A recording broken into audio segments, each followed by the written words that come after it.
Kind of a mascot, you know. I think you're a lot more than that. Let me take your coat. No, nope, I think I'll wear it. Won't be staying that long. I'd hang it up if it was snowing outside, so I wouldn't drip on your floor, but it's not.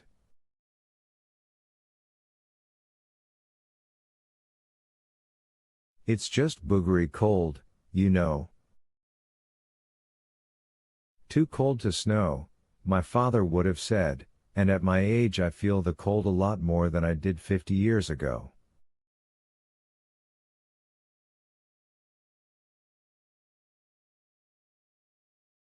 Or even 25. Leading him into the kitchen, walking slowly so Ramsay could keep up, she asked him how old he was.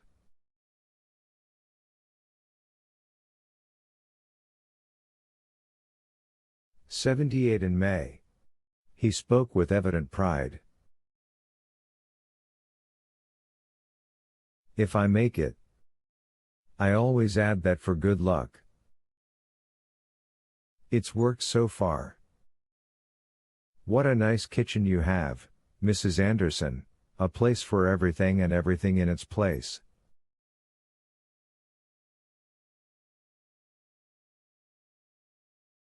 My wife would have approved. She died 4 years ago. It was a heart attack, very sudden. How I miss her.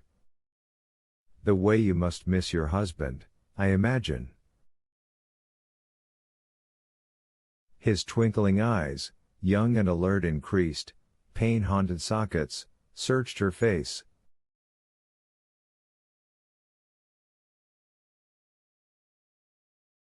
He knows. I don't know how, but he does. She checked the buns basket and turned it on. As she got cups from the cabinet, she asked, "How may I help you today, Mr. Ramsay? Or is it Detective Ramsay?" He laughed, and the laugh turned into a cough. "Oh, it's been donkey's years since anyone called me detective."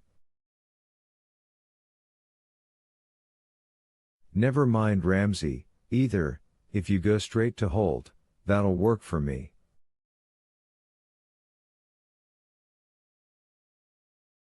"And it was really your husband I wanted to talk to, you know, but of course he's passed on, again, my condolences, and so that's out of the question."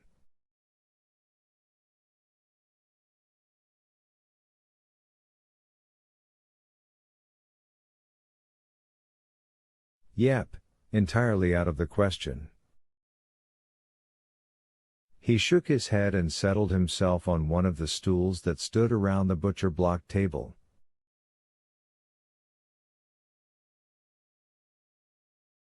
His topcoat rustled.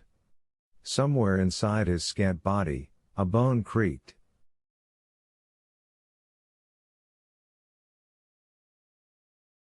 "But I tell you what, an old man who lives in a rented room, which I do, although it's a nice one, sometimes gets bored with just the TV for company, and so I thought, what the hell, I'll drive on down to Yarmouth and ask my few little questions just the same."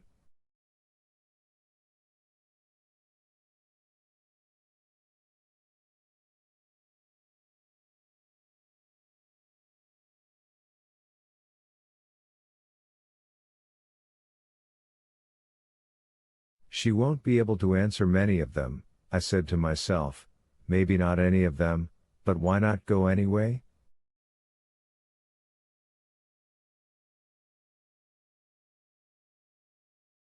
"You need to get out before you get pot-bound," I said to myself. "On a day when the high is supposed to go all the way up to 10 degrees, she said. "In a state car with a bad heater."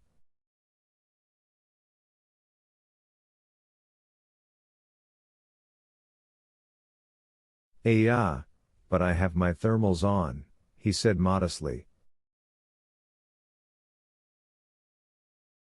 Don't you have your own car, Mr. Ramsey? I do, he said, as if this had never occurred to him until now.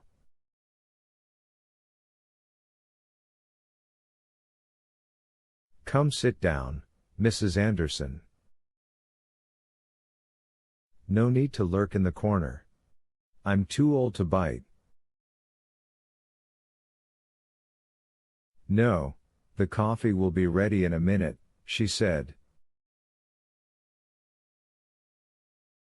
She was afraid of this old man. Bob should have been afraid of him, too, but of course Bob was now beyond fear.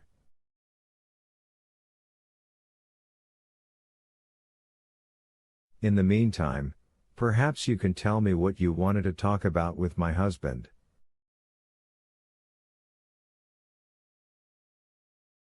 Well, you won't believe this, Mrs. Anderson. Call me Darcy, why don't you? Darcy? He looked delighted. Isn't that the nicest, old-fashioned name? Thank you. Do you take cream? Black as my hat, that's how I take it. Only I like to think of myself as one of the white hats, actually. Well, I would, wouldn't I? Chasing down criminals and such. That's how I got this bad leg, you know.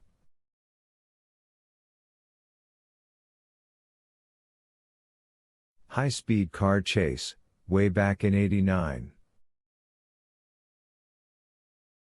Fellow killed his wife and both of his children. Now a crime like that is usually an act of passion, committed by a man who's either drunk or drugged or not quite right in the head.